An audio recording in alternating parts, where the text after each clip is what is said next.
Piensa lo hermoso que puede ser si por un instante te detienes a ver lo que la lluvia junto al viento hará.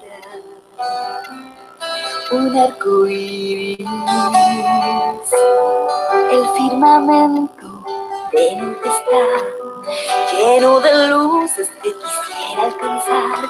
Mi mano levanto para intentar tocar las estrellas. Un cordial saludo, estimados estudiantes. Sean bienvenidos a la clase explicativa de la actividad número 4 de biología. La guía número 4 se trata de la clasificación de los organismos vivos. Si ustedes en algún momento observan alrededor de la naturaleza, alrededor suyo, en el planeta, entendemos que existen innumerables seres vivos, plantas, animales, microorganismos, ¿cierto? Organismos acuáticos, terrestres, aéreos, pero nos debemos también preguntar cómo son estos animales o cómo se los ha clasificado, se han formado en grupos, qué nombres tienen o qué hacen los científicos para poder distinguir cada uno de estos organismos. Y la respuesta la vamos a encontrar acá. Por lo tanto, el objetivo de esta guía es comprender la importancia de los sistemas de clasificación. Muy bien. Para esto, querido estudiante, no se olvide colocar su nombre en la parte superior donde dice estudiante, su nombre y apellidos completos. ¿Qué es lo que vamos a hacer con esta guía?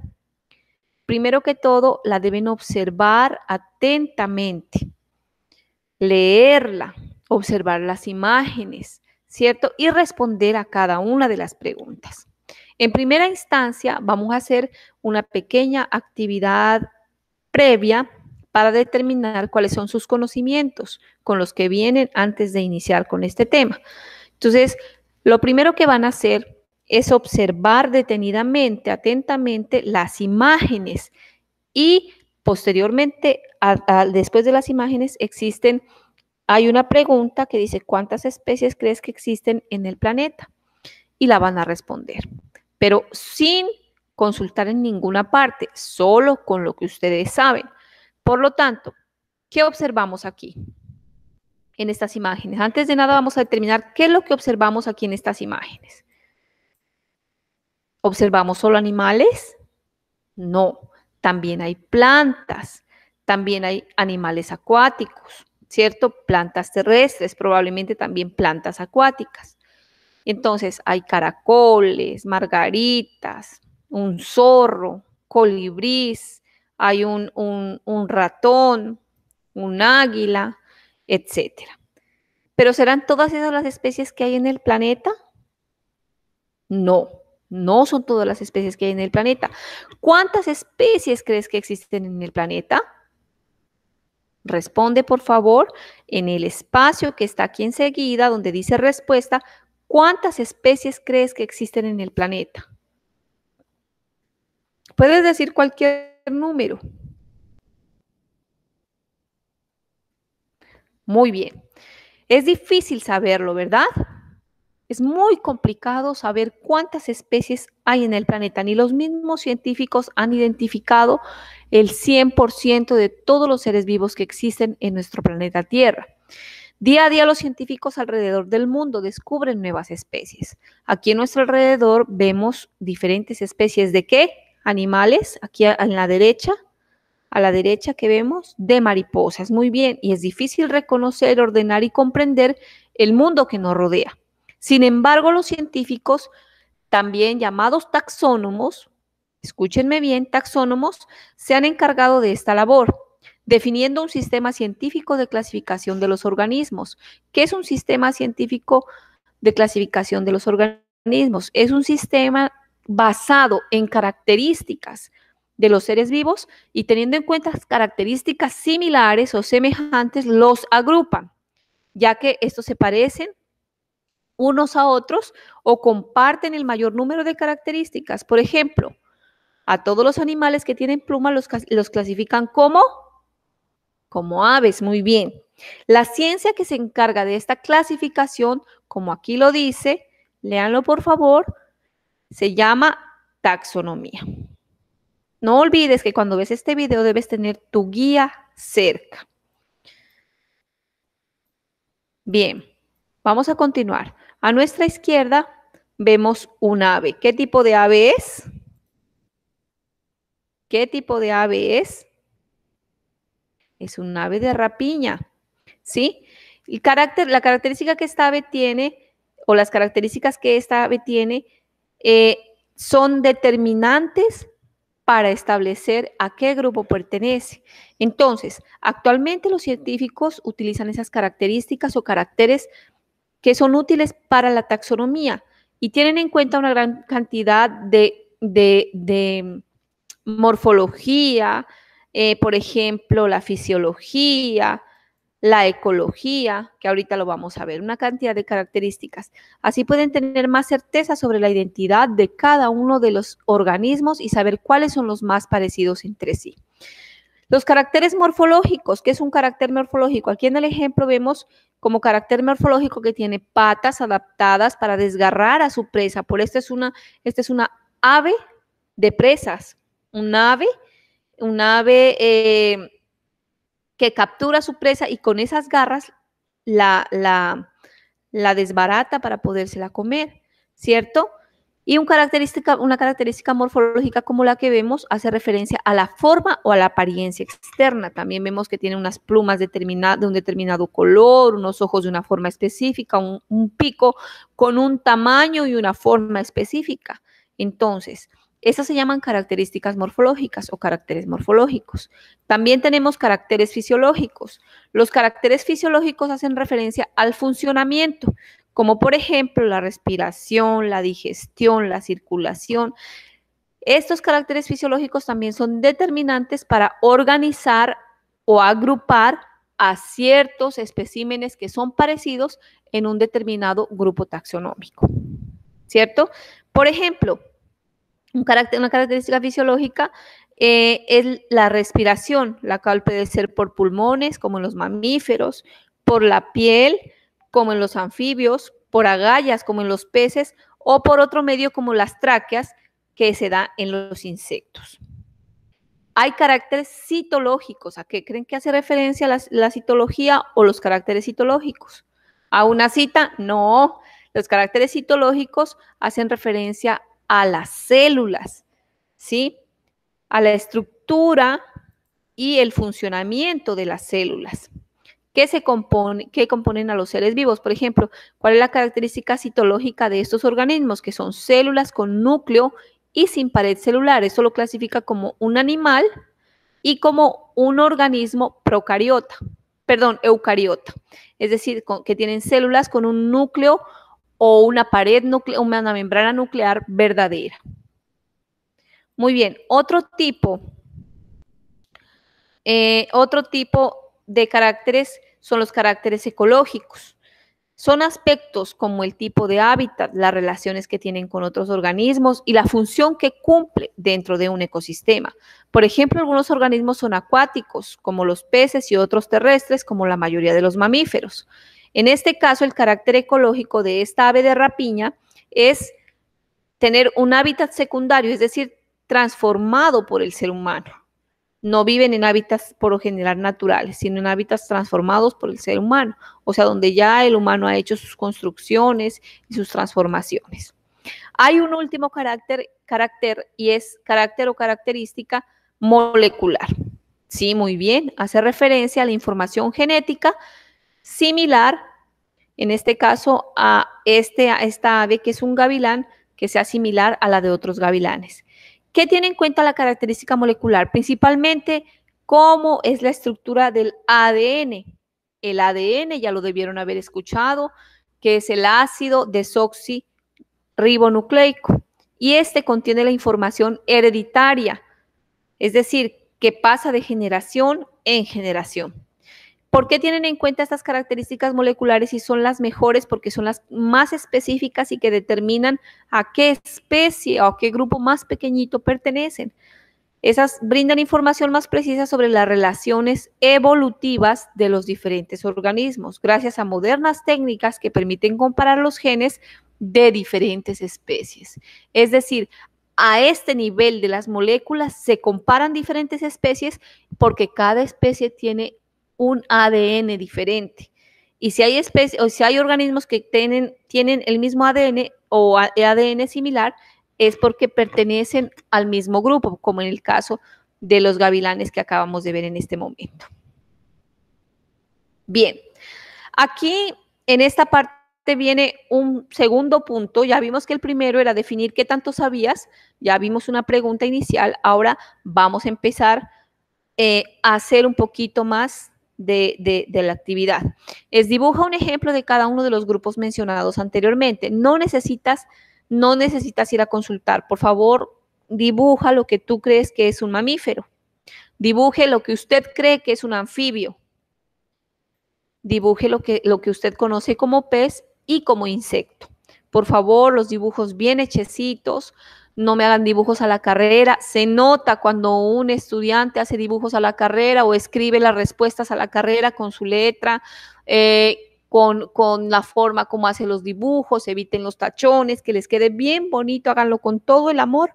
Así como yo les preparo estas actividades tan bonitas y estas guías tan bonitas, espero que ustedes también hagan lo mismo con todo el cariño, porque yo voy a leerlas, yo voy a calificarles y principalmente porque tienen una valoración de la cual ustedes mismos son beneficiados.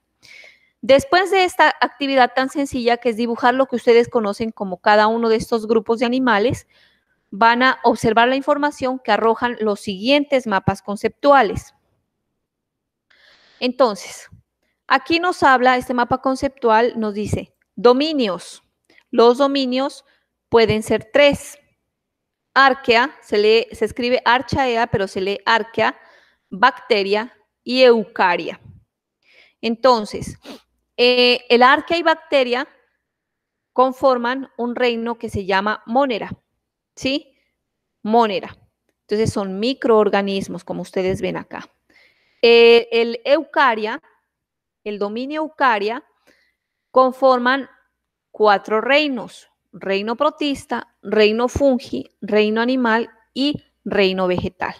Aquí en estos dibujos vemos unos ejemplos, ¿sí? Reino Monera son microorganismos, reino protista también son microorganismos, es decir, son organismos que no se pueden ver a simple vista, sino a través del microscopio. En el reino fungi hay hongos macroscópicos, es decir, que se los puede ver a simple vista, y hongos microscópicos, que se necesita un aparato denominado microscopio, que ustedes ya lo conocen, ya lo manejaron en el laboratorio de la institución, que toca verlos con eso, si no, no se los puede ver a simple vista, ni siquiera con lupa se los puede ver. El reino animal, ahí están unos animales vertebrados que están en el dibujo, y el reino vegetal, que conforma a todas las plantas. Entonces, este mapa conceptual hace referencia a la actual clasificación de los seres vivos. Es decir, ahora ya no se clasifican en 5 reinos, sino que existen primero unos dominios que son 3, arquea, bacteria, eucaria. Y cada uno de estos se divide en reinos. ¿Entendido? ¿Quién definió este sistema de clasificación? Un científico llamado, un taxónomo, Carl Woese, o Carl Woese, quien clasificó a la naturaleza en 3 dominios, como ya lo dije. A continuación vamos a ver cada uno de ellos. En primera instancia, observamos, necesito que por favor estén bien atentos a esta explicación y cada cosa que aparezca aquí en esta guía, que se la logró ubicar aquí estas imágenes para que ustedes puedan entender con esta información y las imágenes acerca de cada una de las cositas que estamos explicando. El dominio arquea son los organismos más antiguos de la Tierra. Pueden ser encontrados en volcanes, en el Mar Muerto, en los lugares fríos, ¿sí? Son procariotas, es decir, que no tienen un núcleo verdadero porque la membrana nuclear no está bien definida. Pueden ser heterótrofos y sobreviven en áreas muy contaminadas. Son microorganismos. Poseen lípidos, los lípidos son una especie de grasas, diferentes a los de la membrana de los eucariotas. Algunos son anaerobias, es decir, que sobreviven en ambientes donde no hay oxígeno y también su nombre proviene de su hábitat. Su nombre proviene de su hábitat. Son microbios que gustan de la sal, ¿sí? Y microbios que gustan también del calor y de lugares con temperaturas extremas, porque también vienen de lugares fríos. Muy bien. Tenemos el dominio bacteria. El dominio bacteria son organismos microscópicos, ¿sí? Aquí se encuentran todas las bacterias que pueden ser autótrofas, porque son quimiosintéticas, es decir, que a partir de una sustancia química forman su propio alimento o forman su propio alimento de manera de simplificación química. Son heterótrofos, absorben sustancias de otros organismos y también pueden ser autótrofos fotosintéticos, o sea que forman su propio alimento a partir del sol y del gas carbónico, como las plantas, pero son plantas, digamos, bacterias fotosintetizadoras. ¿Listo? Bueno, ¿qué más vemos en esta imagen? Son organismos unicelulares y procariotas, es decir, que no tienen un núcleo totalmente definido. Presentan diferentes formas, en forma de una barra, en forma de una hélice, en forma de una esfera. Pueden ser pequeñas, algunas causan enfermedades, algunas bacterias causan enfermedades, otras también pueden ser aprovechables para la industria, para hacer medicamentos, para la industria como que en los lácteos, yogur, queso, ¿sí? Para hacer medicamentos, también hay unas bacterias que se utilizan para hacer medicamentos. Bueno, esas son las denominadas bacterias verdaderas. Continuamos con el último dominio, es el dominio eucaria. Ya dijimos que el dominio eucaria tenía 4 reinos. Incluye todos los organismos celulares formados con un núcleo verdadero, es decir, con una membrana nuclear bien definida. Aquí están el reino animal, reino protista, que son microscópicos, pero a pesar de ser microscópicos, tienen un núcleo celular definido, es decir, que son eucariotas. El reino vegetal y el reino fungi. El reino animal pueden ser terrestres, acuáticos, aéreos. El reino protista pueden ser principalmente en medios acuáticos. En el reino vegetal hay vegetales terrestres y acuáticos. Y el fungi se encuentran en los bosques, en los prados, en los océanos, en el agua y también en el suelo. Muy bien. ¿Qué podemos ver acá? ¿Qué es una categoría taxonómica? Voy a explicar esto y posteriormente van a hacer un ejercicio referente a esta explicación.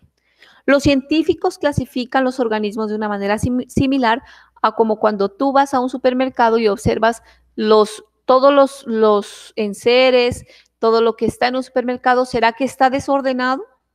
¿O están clasificados, por ejemplo, los implementos de aseo, los alimentos?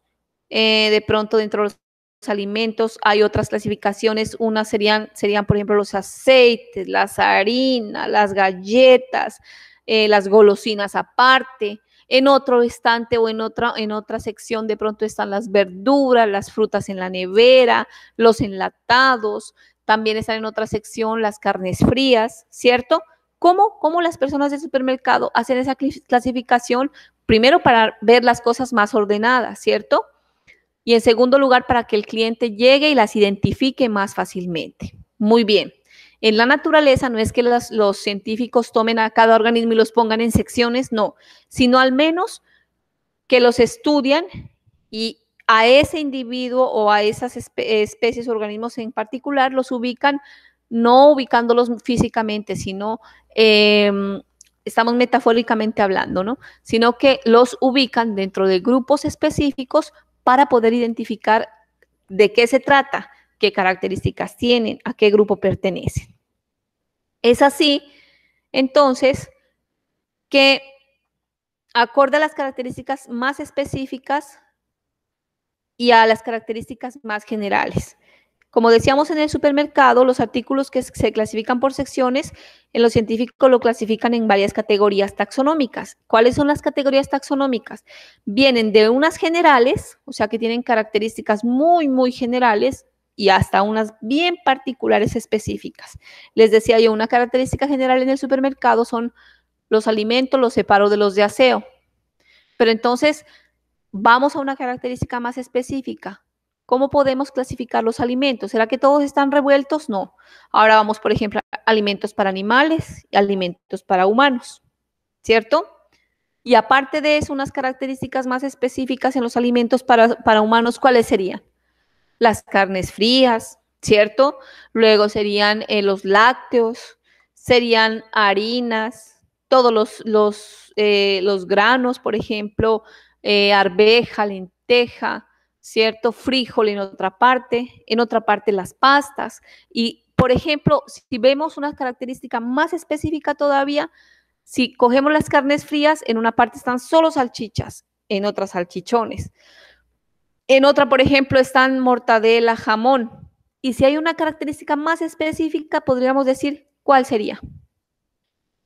Bien, puede ser la cantidad, los que traen más, los que traen menos, o las marcas, ¿cierto? Es igual en las categorías taxonómicas de los organismos vivos. Esto es como una pirámide. Las características más generales las tienen los dominios. Luego viene el reino. Luego viene el filum o división. Luego de ese filum o división, cada filum o división se lo subdivide en clases. Esa clase se subdivide nuevamente en órdenes. Los órdenes tienen varias familias. Las familias contienen varios géneros y la última clasificación o categoría taxonómica más particular son las especies. Entonces, vamos a ver un ejemplo. Bueno, nos hace falta algo. Cuando hablamos de nomenclatura, la nomenclatura hace referencia a la identidad o al nombre del organismo. Normalmente nosotros conocemos al gato como gato, ¿cierto? Pero ese tiene una identidad científica. El perro también tiene una identidad científica, es decir, un nombre científico. Hace referencia a la forma de denominar o otorgar el nombre científico a un organismo. Vamos a ver un ejemplo. Tenemos aquí a dos organismos parecidos, pero no son iguales. Este de arriba es un tigrillo, mírenlo, el tigrillo es más pequeño en tamaño, ¿cierto? Y este de acá es el tigre o jaguar que le dicen acá en el Putumayo, pero tiene un nombre científico. Su nombre científico es Panthera onca. Género Panthera, mírenlo aquí, género Panthera, y Panthera onca, es decir, onca es la especie. Y acá en el tigrillo tenemos el género Leopardus. Puede haber varios géneros de Leopardus, pero hay una especie que se llama Leopardus tigrinus, que es este que vemos acá. Vamos a ver según la categoría taxonómica de lo general a lo particular. Ambos pertenecen al dominio Eukarya, porque sus células contienen un núcleo con una membrana nuclear verdadera, es decir, un núcleo verdadero o propiamente dicho. Ahora bien, de ese dominio hay una subdivisión que es el reino animalia o reino animal. Un subreino, Eumetazoa. Hay varios subreinos, pero tenemos aquí un subreino Eumetazoa. Porque aparte de este reino existe otro que se llama protozoa, que son los protozoarios. Bien, un filo, el subreino tiene varios filos. Filo, cordata. Esta H se pronuncia como muda, la H, cordata. Este filo cordata tiene varios subfilos, pero en este caso el subfilo al que pertenece este tigrillo es vertebrata, o sea, pertenece a los vertebrados. Este vertebrado pertenece, hay varias clases y la clase de este tigrillo es mamalia, es decir, que son mamíferos. El orden carnívora, familia Felidae, género, la familia Felidae puede tener muchos géneros. La familia Felidae tiene muchos géneros. El género de este es Leopardus y la especie, como ya dijimos, es Leopardus tigrinus. Ahora sí, vamos a ver la nomenclatura y taxonomía del jaguar. Cuando hablamos de nomenclatura, ¿cuál es el nombre que dijimos del jaguar? El nombre científico. Muy bien, Panthera onca. Y la taxonomía de él son los grupos taxonómicos al cual pertenece. La parte más general es el dominio, que aquí no lo tenemos. El dominio, ya dijimos, es Eukarya. Y la categoría más específica o más pequeñita al que pertenece el jaguar es esta especie, Panthera onca. Muy bien. El reino es Animalia, el mismo de arriba. Subreino, Eumetazoa, el mismo de arriba, el mismo del tigrillo. Subfilo, Vertebrata, o sea que es un vertebrado, tiene columna vertebral y tiene huesos. Clase, Mamalia, es decir, que él se alimenta de la leche de su madre. El orden, carnívora. Hasta aquí Mamalia, miren, hasta aquí también estamos la especie humana. Pertenecemos a este grupo. Orden, carnívora, o sea que es igual a la anterior. Familia, Felidae. No se dice Felidae. Estos nombres provienen por lo general del latín y se pronuncian así. El género, Panthera. El género ya es diferente al del tigrillo, porque ya vimos acá que el género del tigrillo es Leopardus. Aquí el género de del jaguar es Panthera. Y mucho más la especie, Panthera onca. Este es el tigre mariposa, jaguar o tigre, que le dicen normalmente aquí en el Putumayo o en la Amazonía colombiana. Ahora sí, ¿qué es lo que vas a hacer? Según la información que leíste aquí, en este ejemplo, y teniendo en cuenta los ejemplos dados de nomenclatura y taxonomía del tigrillo y del jaguar, ¿cuál es la categoría que hace falta, que le hace falta a estos dos ejemplos? Yo la mencioné, pero no está escrita. ¿Cuál? Muy bien, respóndelo, por favor. Facilito. Si no, regresa al video y te vas a dar cuenta que yo ya lo mencioné y dije, no está escrito, pero yo lo estoy mencionando. B, ¿cuántas categorías taxonómicas son idénticas para estos dos especímenes? ¿Hasta dónde es idéntico? ¿Será que es hasta filo? Subfilo, clase. Bueno, veamos hasta cuál será idéntico. Por favor, mencione ahí cuántas categorías. 1, 2, 3, no sé. Y la última, mencione las categorías taxonómicas idénticas. Usted tiene que decir si es el filo tal, si es el subreino tal, que ambos son exactamente iguales o las que comparten los dos. ¿Listo? Bueno. Y según la identidad taxonómica o taxonomía, defina en el ejemplo anterior cuál es la diferencia entre el tigrillo y el jaguar. ¿En qué son distintos? Según las categorías taxonómicas. ¿Cuál de las categorías taxonómicas para ambos ejemplares son diferentes? ¿Será esta filo? ¿Será orden? ¿Será género? ¿Será especie? Menciónelas, por favor. Y así voy a identificar que usted entendió lo que está haciendo. Muy bien. Ahora, mucha atención. Nos vamos a centrar en el dominio Eukarya. Vamos a definir. El dominio Eukarya tiene 4 reinos. Dijimos reino protista, fungi o también llamados hongos, animales y plantas. Muy bien, los reinos protistas, el reino protista pueden ser autótrofos y también heterótrofos, es decir, que producen su propio alimento o no, o dependen de otros organismos para alimentarse. Están formados por células eucariotas. ¿Qué dijimos que era una célula eucariota? Ya lo voy nombrando 4 veces. Que tienen un núcleo verdadero o un núcleo definido por una membrana celular verdadera. Y también pueden ser unicelulares y en algunos casos pluricelulares, como las algas. Entonces existen 2 grupos en estos eucariota, en estos protistas que pueden ser protozoarios o algas. Las algas son aquellas que le dan el color a las aguas.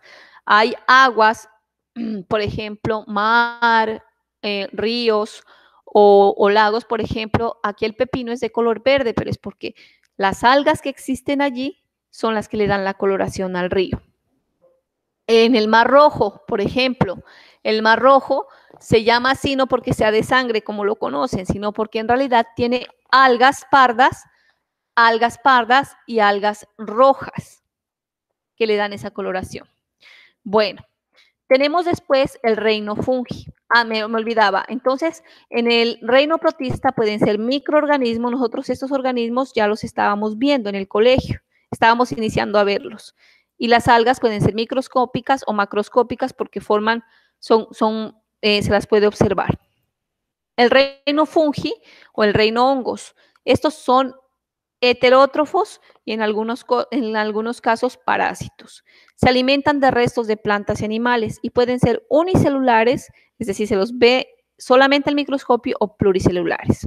Ya mencioné que, no he mencionado esto, pueden ser beneficiosos porque con ellos se pueden hacer los antibióticos. Por ejemplo, aquí se encuentra el hongo Penicillium, con el que hacen la penicilina para tratamientos antibióticos, ¿sí?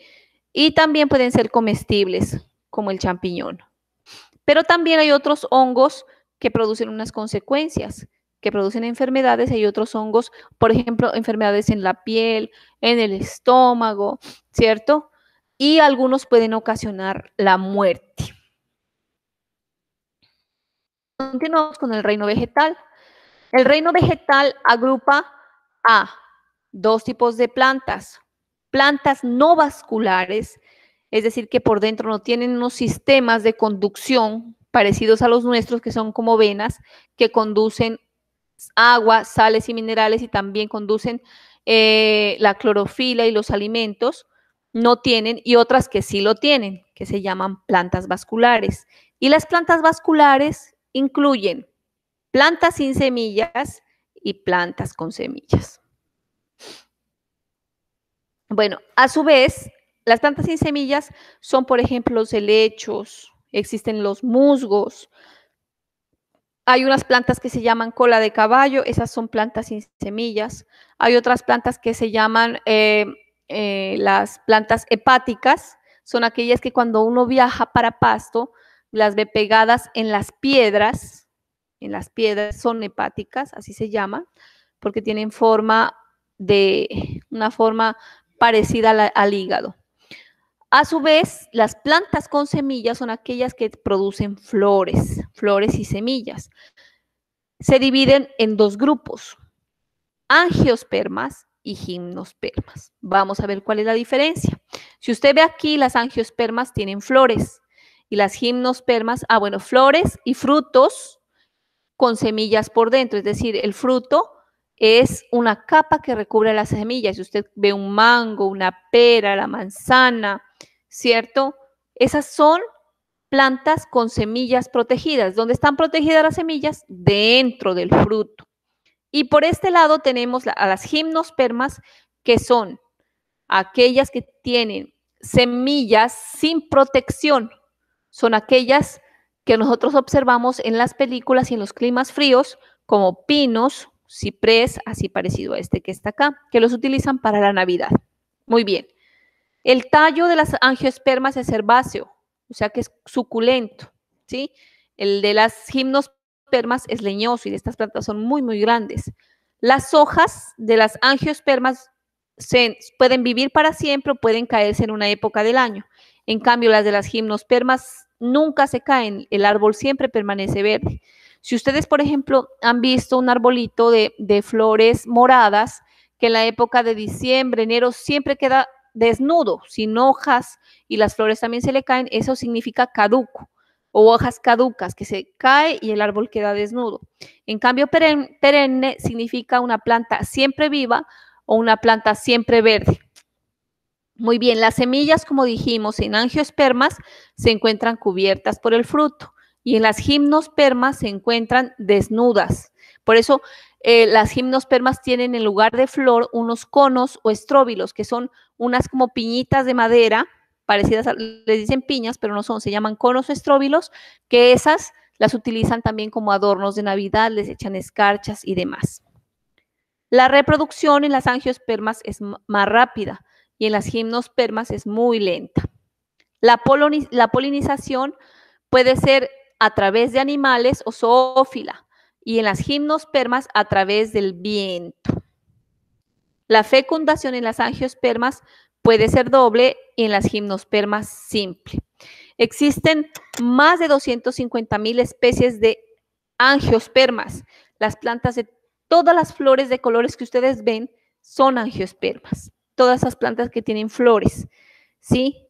Que son de diversos colores. Árboles de diversos tamaños también. Y en cambio en las gimnospermas, más o menos 850 especies. Son muy pocas las gimnospermas. Muy bien. Ahora vamos al reino animal. En el reino animal existen las siguientes categorías o características. Empecemos por las características.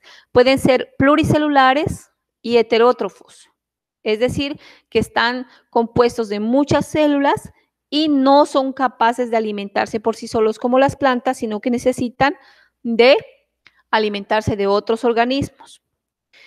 Se pueden clasificar en dos grupos, invertebrados, es decir, que no tienen esqueleto ni columna vertebral, y los vertebrados o vertebrata que tienen esqueleto, ¿sí? Y columna vertebral. Muy bien, vamos a ver la clasificación de los invertebrados. Los invertebrados se clasifican o pueden ser sin protección corporal, es decir, que usted ve, por ejemplo, unos organismos que no tienen un exoesqueleto duro. Usted ve una cucaracha, la pisa y se siente crocantica. Ese es exoesqueleto. Eso significa un cucarrón, por ejemplo, tienen un exoesqueleto quitinoso con protección corporal. Y la que no tiene protección corporal son estas tres de acá. Gusanos, poríferos son marinos y coelenterados, que son marinos también, como la medusa. Entonces, los gusanos tienen el cuerpo blando y alargado y se desplazan reptando, es decir, arrastrándose. Los poríferos tienen aspecto de planta y viven en el mar sujetos a las rocas u otros objetos sumergidos. Estos forman los arrecifes coralinos. Su cuerpo tiene muchos orificios o poros pequeños. Aquí vemos unos poros y como orificios parecidos estos como a flautas, más o menos así. Y los coelenterados, como las medusas. Dicen que yo hasta ahora no he visto, no me he topado con una medusa en el mar, pero sí las conozco. Cuando uno se encuentra con una medusa, ellas lanzan unas espículas y estas haga de cuenta que se siente como una especie de choque eléctrico. Estas son marinas, no pueden moverse en forma libre y hay otros que se llaman pólipos que están fijos en un lugar. Muy bien. Hay otras clases que tienen una cubierta o exoesqueleto quitinoso. En el caso de los equinodermos o estrellas de mar, galletas de mar, pepinos de mar, tienen un exoesqueleto calcáreo, bastante duro, y tienen ese esqueleto calcáreo les hace tener un aspecto áspero y tienen simetría radial, es decir, que si uno las parte en dos o en cuatro, tienen las partecitas exactamente iguales. Vamos con los moluscos. En los moluscos están los cefalópodos y los gastrópodos.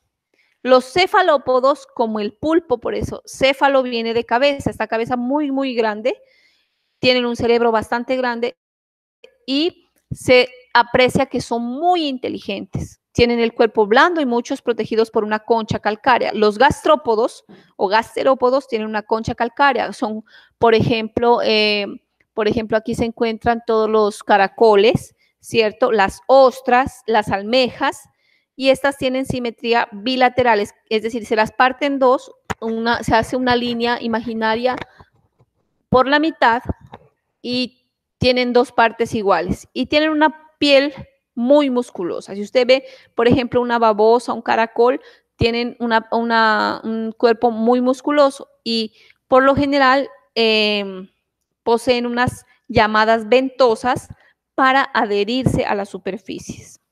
Por último tenemos a los artrópodos. Los artrópodos se llaman artrópodos porque artro viene de articulación, tienen las patas articuladas, ¿sí? Como decir rodillitas o articulaciones como nosotros los codos. Y el cuerpo está dividido en partes distintas, como cabeza, mírenla acá, tronco o tórax y abdomen. Viven en todos los medios.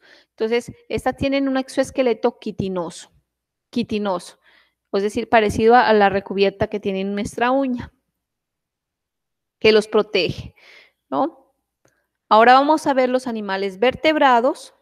Los animales vertebrados, aquí tenemos la clasificación y unas características principales. Tienen en primer lugar vertebrata o vertebrados, como el ejemplo que vimos de los felinos arriba, en el ejemplo anterior, tienen columna vertebral y huesos internos. Y estos animales se clasifican en 5 grupos: mamíferos, peces, aves, anfibios y reptiles. Vamos a ver las características comparando cada uno de ellos. Los mamíferos, por lo general, están cubiertos de pelos, ¿sí? Los peces de escamas, las aves de plumas, los anfibios de una piel húmeda, pegachenta, y los reptiles tienen escamas. Por lo general, la gente tiende a confundir que los reptiles, como la serpiente, no tiene huesos, y sí, tiene una columna vertebral y un cráneo lleno de huesos, ¿sí? No es como esta que tiene dientes, no tienen estos dientes. Ustedes saben que tienen unos dientes filosos, ¿no? Bueno, y están cubiertos de escamas. Dentro de los reptiles, por ejemplo, están los cocodrilos y las serpientes. Dentro de los anfibios, la rana, los sapitos y también las salamanquejas. Las aves, bueno, ya sabemos cuáles son, los peces también y mamíferos. Hay una característica muy importante, es que existen mamíferos acuáticos, marinos, como por ejemplo, ¿cuáles serán? Muy bien, el delfín, la ballena. Excelente, pero son mamíferos, ¿sí? Y también existen un tipo bueno, aquí voy de mamíferos voladores. Los mamíferos voladores, ¿como cuál? Como los murciélagos. Los murciélagos son voladores. La respiración, ¿cómo es? En los mamíferos a través de pulmones, en los peces a través de branquias, ¿sí? Y estas agallas, estas rayitas que tienen aquí se llaman agallas. En las aves a través de pulmones, en los anfibios, como las ranas, a través de pulmones algunos, y también tienen respiración cutánea. Y en los reptiles a través de pulmones. Las extremidades, en los mamíferos, patas. En el caso de los humanos, que también pertenecemos a los mamíferos, patas y extremidades como pies y manos, pero igualmente dentro de la clasificación son patas.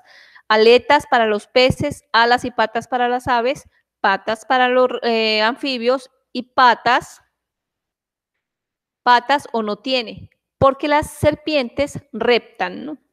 Ellas se valen de los músculos de extenderlos y comprimirlos para poder avanzar. Muy bien. El desplazamiento. Vamos a mirar. El desplazamiento en los mamíferos caminan, ¿no? O corren. En el caso de los humanos, en 2, bipedismo. Y algunos primates también son bípedos, es decir, en 2 patas, ¿sí? Y en el caso de los demás animales, corren o caminan en 4. Los peces nadan, las aves vuelan, los anfibios nadan o saltan. Recordemos que también los anfibios tienen 2 fases, una acuática y otra terrestre, porque hacen metamorfosis.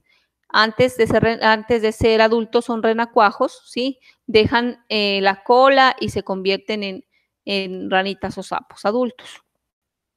Y los reptiles reptan o caminan. La reproducción hay diferentes, vivíparos, ovovivíparos, también ovíparos. Ovíparos significa que nacen a través de huevos, y vivíparos que nacen a través del aparato reproductor del vientre, ¿no? Y nacen tal cual como los adultos. En cambio, por ejemplo, los que son los canguros también, por ejemplo, que son mamíferos, ¿cómo pueden ser? ¿Cómo nacen? ¿Cómo nacen?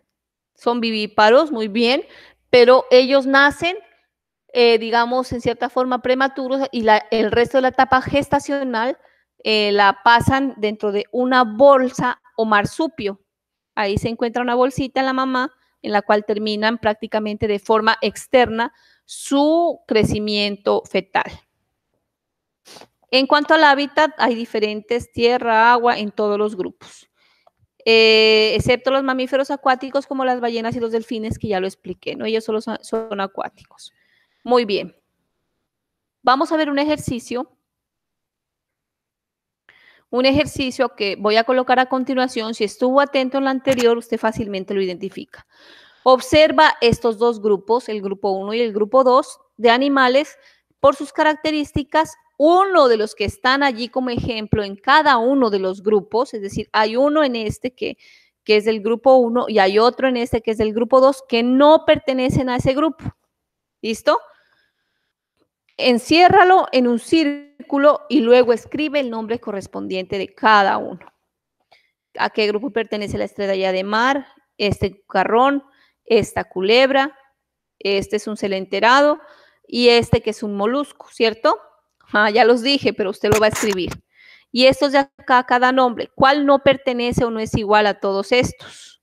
Aquí hay varios que tienen una sola característica identificable y uno no es. Y acá entre todos estos hay uno que no es de ese grupo. Muy bien, estos son invertebrados, estos son vertebrados. Pero ¿cuál de estos no es invertebrado? ¿Y cuál de estos no es vertebrado? Lo va a encerrar en un círculo y va a dar el nombre de cada uno de los grupos. Muy bien, muchachos. Espero que les haya gustado, que hayan entendido. Cualquier información, cualquier cosa adicional, cualquier duda, por favor me llaman en horas laborales. Que Dios los bendiga, los quiero mucho. Esta guía se las hice con mucho cariño. Esta es la bibliografía que yo utilicé. Ustedes pueden, si quieren, ir a cada una de ellas para verificar más información y demás. Y de ahí saqué muchas de las imágenes o la mayoría de las imágenes que ustedes ven acá. Les agradezco mucho, que Dios los bendiga y que aprendan bastante. Por favor, sean puntuales en la entrega de la guía. Voy a tener en cuenta, atención, esta vez voy a calificar a dar un incentivo en la nota a quienes entreguen puntualmente. A quienes no, de alguna forma también se va a tener en cuenta para disminuir un poquito la valoración. Dios los bendiga, un abrazo.